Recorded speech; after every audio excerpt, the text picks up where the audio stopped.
Late in the evening on February 25th, a jury of 6 Floridians found Curtis Reeves, the movie theater popcorn shooter of Tampa, not guilty on all counts against him. A lot of people are kind of losing their minds about this verdict. They feel that injustice has been done here. I would argue the opposite. And let me tell you why with a full breakdown of what happened and how the jury got it right. I'm Nick Ricada of Ricada Law, a small law firm in central Minnesota, and this is Law-Splaining the Interwebs. Welcome.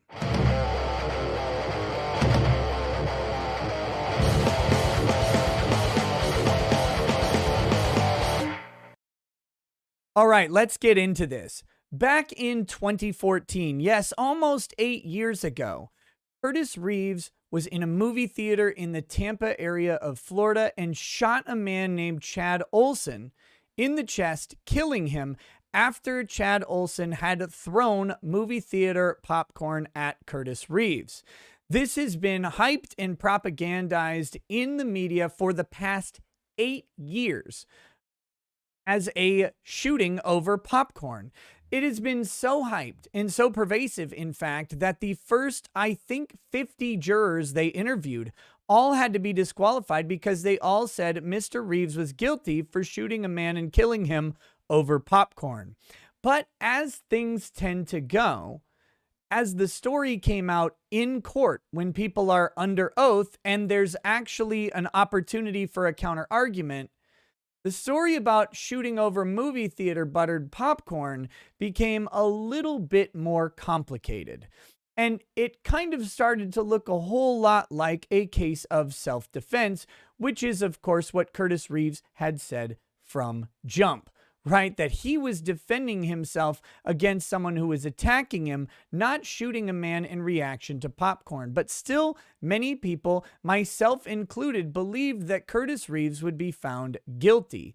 That was, I believed it until a little bit into the case when the state failed to make their case.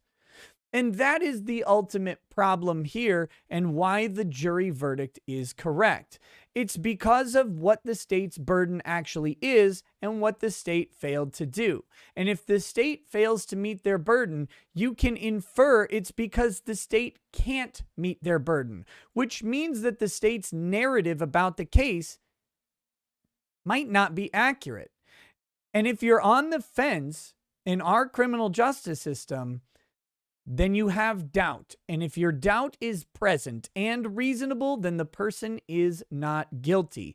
And that is what happened here. Let me be very clear up front. This is not a death that needed to occur. It's not a death that should occur. People should not be shooting each other over these altercations. However, people should also not be responding in the way that Chad Olson appeared to respond to Curtis Reeves, which put him in reasonable fear of imminent death or serious bodily injury. And that's the real story here. So let's go through the situation as it happened and then talk about why this jury got it right. Okay? So, like I said, 14 years ago, Curtis Reeves and his wife Vivian are going to see a movie. The movie would be Lone Survivor, starring Mark Wahlberg. It's the true-ish story of Marcus Luttrell, the lone survivor of a Navy SEAL team post 9/11, where all of the unit gets wiped out except for Marcus Luttrell himself. Spoiler alert, I know it's a brand new film and you've probably never heard of it. That said, I enjoyed the movie quite a bit, and plus you get to see Eric Bana get yeeted by an RPG, which is always a good time. Until you remember that that's representative of actual US soldiers who died, and then it's less of a good time, but still, nonetheless, an entertaining film, and I do think people should check it out if you're into that sort of thing. I liked it quite a bit. That being said, that was a little bit of a tangent, but Curtis Reeves was going with his wife to see this movie, and so were other people, including Chad Olson and his wife, Nicole, who were also going to see the movie as well. Now, Curtis Reeves and his wife, Vivian, sat in the back row of the front section. They would be separated from the bistro area, which is like a restaurant movie theater hybrid where you can have food brought to you and stuff like that, because that area was closed, no one was in it, they would sit right in front of the partition that divides these two sections. Now, Chad Olson and his wife, Nicole, would sit in front of Curtis and Vivian. In fact, Nicole would sit in front of Curtis and Chad would sit in front of Vivian. Now, maybe Chad should have been shot for that because Vivian is a small woman and Chad is a 6'4" man, but that's a different discussion for a different day. We can presume that everybody was able to see the screen just fine. But it's important to note that they were directly in front of them, and Chad was one seat over from where Curtis was.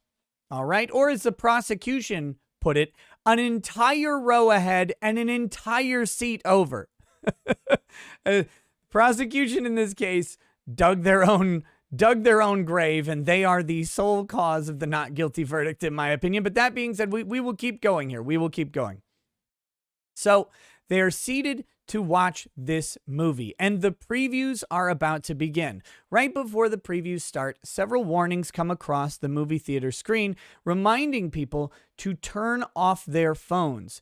In fact, we had testimony that someone using their phone in the theater would be grounds for a manager to actually remove them from the premises if they were to persist. But there were warnings nonetheless flashed on the screen that said, please turn off your phone. Chad Olson decided not to do this. For whatever reason, during the previews, importantly not during the main film itself, but during the previews, Chad Olson is on his phone doing something. Now, what he was doing is not important. Similarly, it is not important that he lied about what he was doing. We don't know exactly what was happening, but Chad Olson would yell, say, don't know, that he was texting his effing daughter or her babysitter or something to that effect. The testimony's a little mixed, and this was 8 years ago, so people may have kind of embellished or developed around what was actually spoken at the time. But he said he was doing that. He was not. And it's very important to get out there that this lie does not matter. There is no obligation to not lie to someone next to you. And just because he lied about what he was doing on his phone does not make him any more or less of a threat to Curtis Reeves. Okay? I just am laying out the facts on that. So he says, I'm texting my daughter or the babysitter or something like that. And Curtis Reeves sits back to wait for him to turn off his phone. He does not turn off his phone after that. So Curtis leans forward again and says something to the effect of, you've left me no choice. I will now go seek the manager. And like an old man Karen, he gets up and goes directly to the manager. He trundles out of the theater in a very labored process, as this is a 71-year-old man and these are movie theater seats and there are other patrons between him and the exit. And he goes out to the manager. Now, by all testimony, he approaches the manager's desk in a completely calm manner. And he recounts to the manager that there is someone in front of him who is on a cell phone and will not turn it off. And he asks the manager for some sort of intervention. The manager, who testified at trial, refused to intervene for whatever reason. And he said, return to your seat. So Curtis Reeves returns to his seat and he lumbers back through all of the people and gets back to his seat and sits down and grabs his popcorn from his wife, Vivian, who was holding it at the time. Curtis would then lean forward to Chad Olson, who has now turned off his phone. It is no longer blaring light into the theater. It is turned off. And Curtis leans forward and says something to the effect of, again, we have two sides to this story, so we have to just kind of go with what we've got. But something to the effect of, had I known you would turn off your phone, I wouldn't have gone to the manager at all. And then he sits back. And this is apparently what sets Chad Olson off. Now, it is possible that Curtis Reeves used an angry tone or said something snarkier than what I just said. We don't know. Curtis would testify that he was doing this in response to Chad talking loudly and making some sort of scene about him going to the manager. So he testified that he was trying to diffuse or de-escalate the situation by saying, hey man, I wouldn't have even gone. That's his story. Not everybody believes it. And that also isn't really that important because provocation in Florida cannot occur by mere words, but we're getting ahead of ourselves. What would happen next is where the critical elements of the case come together. And that is that in response to Curtis Reeves' statement, Chad Olson would stand up and turn around, leaning some level of over his seat. Curtis Reeves would testify that Chad Olson was actually physically leaning into his row. And I tend to believe him because I understand basic measurements, and what would happen next seems to imply that he would have to be leaning over his chair to some degree to get this done. But nonetheless, he leans or sits over his chair, we'll say, and he moves his arm in a way where Curtis Reeves claims he was struck in the head, particularly in the left side of his face, above his left eye. The prosecutor tried to make a big deal out of how being above the left eye is somehow not the left side of your face, because he said that this is the left side of your face, so I guess this part of your face doesn't count.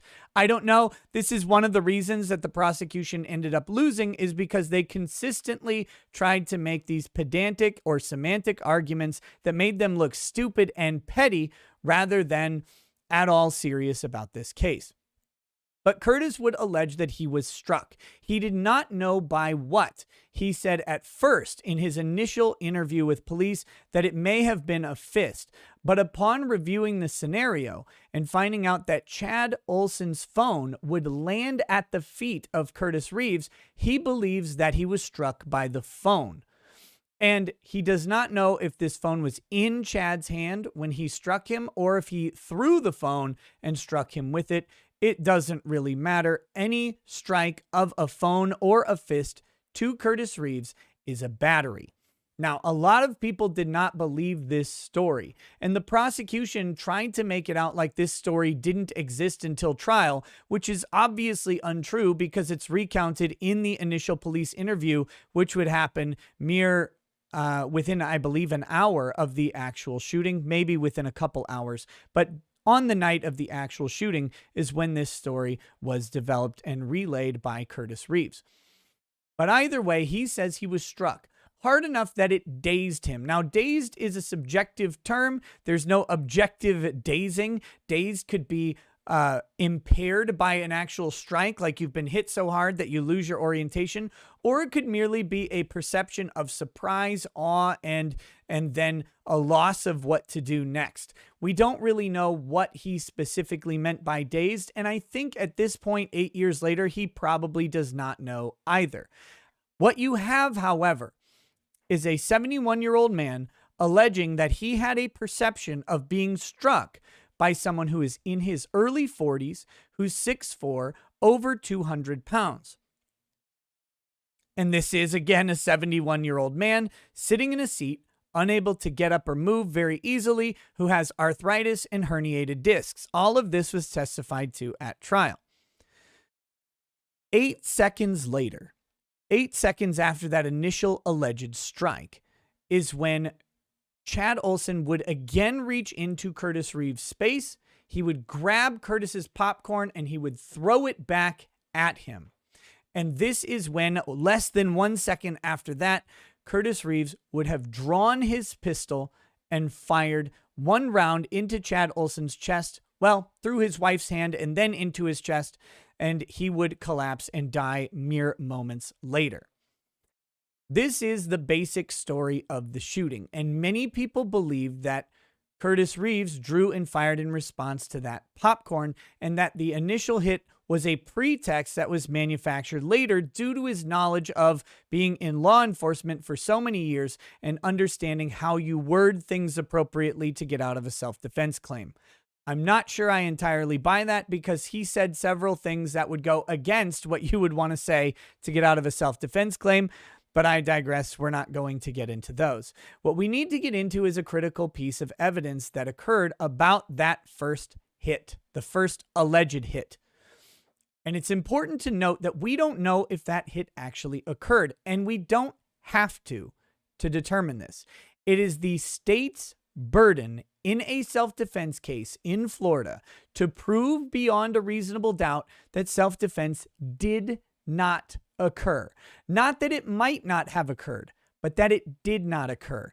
If there is any question over whether or not the shooting was justifiably self-defense, then it goes to the defendant. That's how it's supposed to work, because beyond a reasonable doubt is the standard that we stick with. And of course, there was actually significant pretrial work done on this case, including a stand your ground hearing, which Curtis Reeves lost. And that probably informed a lot of people's opinions that he should lose this case as well. But it's important to note that when he did that stand your ground hearing, the legal standard of proof in that hearing was different than it is today. And though they tried to get another hearing under the new standard, they were not granted that. But the standard at the time was that the defense, had to prove by a preponderance of the evidence, so by 51% or more, that Curtis Reeves acted in self-defense. That shifts the burden of proof onto the defense. It makes for entirely different argument and testimonial strategies for both parties. And they did ultimately lose that hearing. But 51% self-defense is a whole lot more than reasonable doubt. Reasonable doubt doesn't have a percentage, but you can think a 10 to 20% chance that there was self-defense is in the realm of reasonableness, that the doubt is there, and that is sufficient to not convict. So his initial hearing is instructive in some ways, but it's not useful for determining the outcome. And again, the outcome in this case is determined if the state is able to prove beyond a reasonable doubt that Curtis Reeves did not act in self-defense, and this is where they failed. Back to that critical piece of evidence. There was a section of the video, the infrared video from 35 feet up and barely visible in the frame, the altercation occurs. And in that video, there is an artifact, and that artifact appears to be something that is either self-illuminating or reflective and being picked up by the infrared camera. And that object moves consistent with an object either swung or thrown at Curtis Reeves, striking him in the head, falling to his lap, and then onto the ground, where the cell phone would ultimately end up. And in my opinion, this piece of evidence was one of the defining things that marked Curtis Reeves' innocence or lack of guilt. We'll get to the other one, which I think was equally important in a little bit, but this was critical. The state has to prove not that it might not be the cell phone, but that it was not the cell phone. And the way they attempted to do this was to highlight a prior clip where Curtis Reeves is walking away from the camera, and the camera picks up a reflective strip on the back of his old man senior citizen shoes, right? Because sometimes old people walk at night and they walk slowly, so they will have a reflective strip on their shoes so that cars might see them and not run them over, because the state of Florida loves its old people. But that being said, this reflective strip was visible in a different clip. So what the prosecution then tried to argue was that reflective strip is what was being picked up by the video. Some people believe that argument.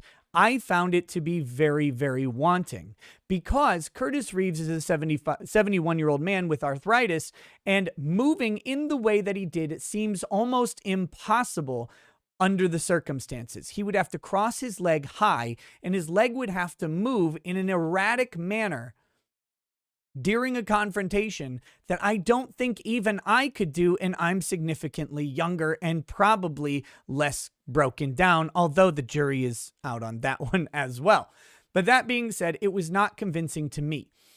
Whether or not it was convincing as a possibility, I guess it's theoretically possible. But if we're saying, I guess it's theoretically possible, we're nowhere near beyond a reasonable doubt.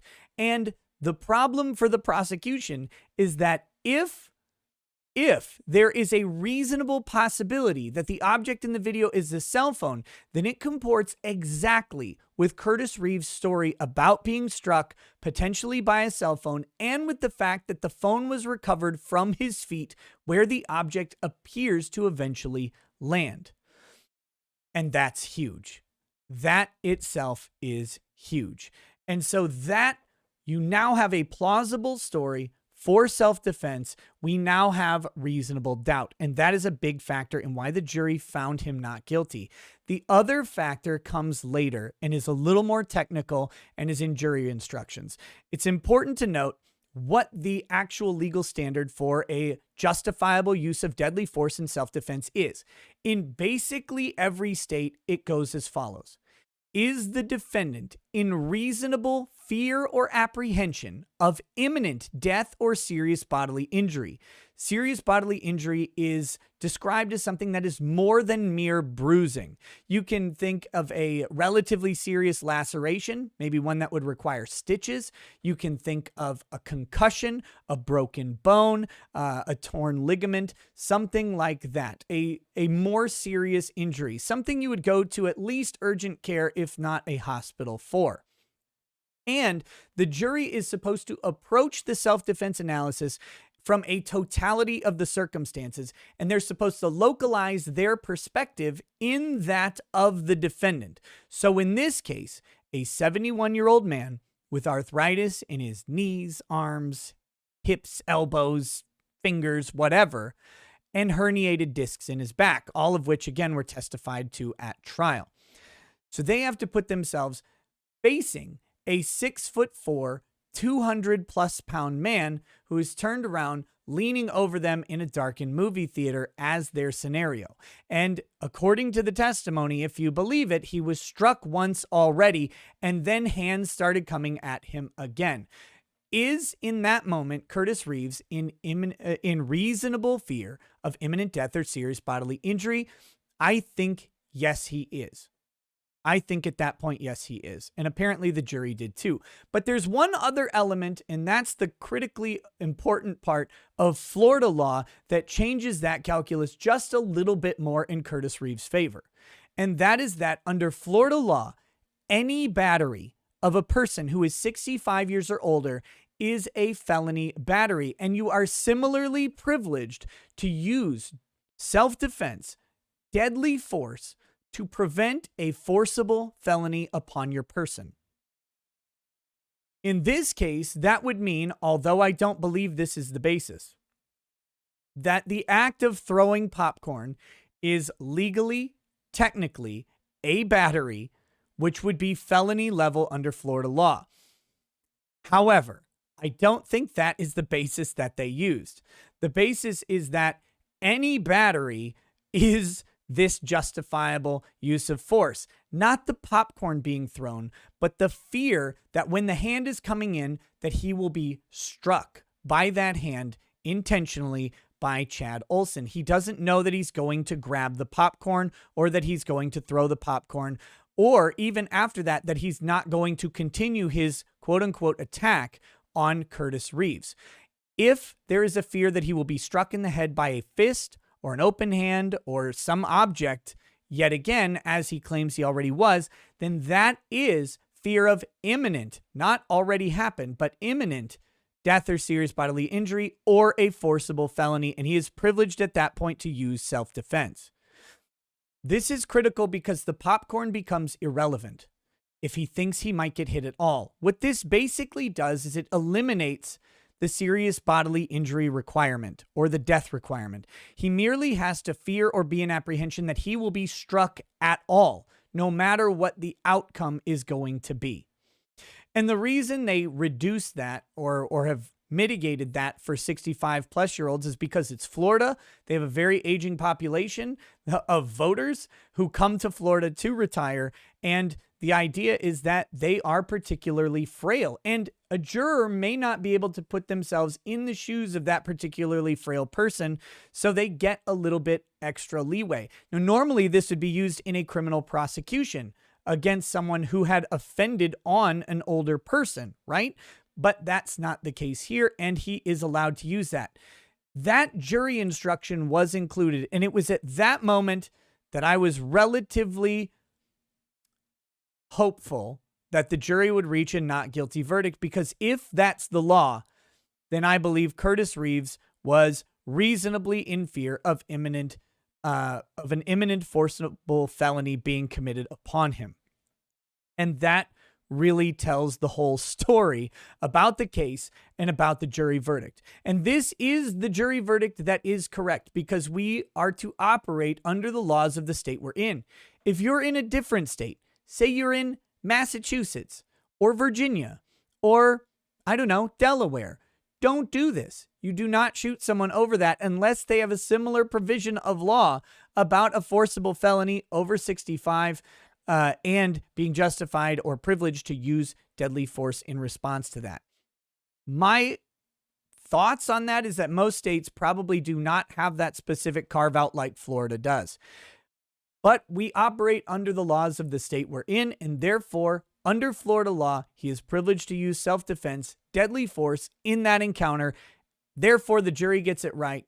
We do not convict people in this country over our mere thoughts about the propriety of an action. We convict them under the law. And we have seen too many prosecutions running amok over what amounts to be, in my opinion, a political prosecution. Not necessarily like left versus right, Democrat, Republican politics.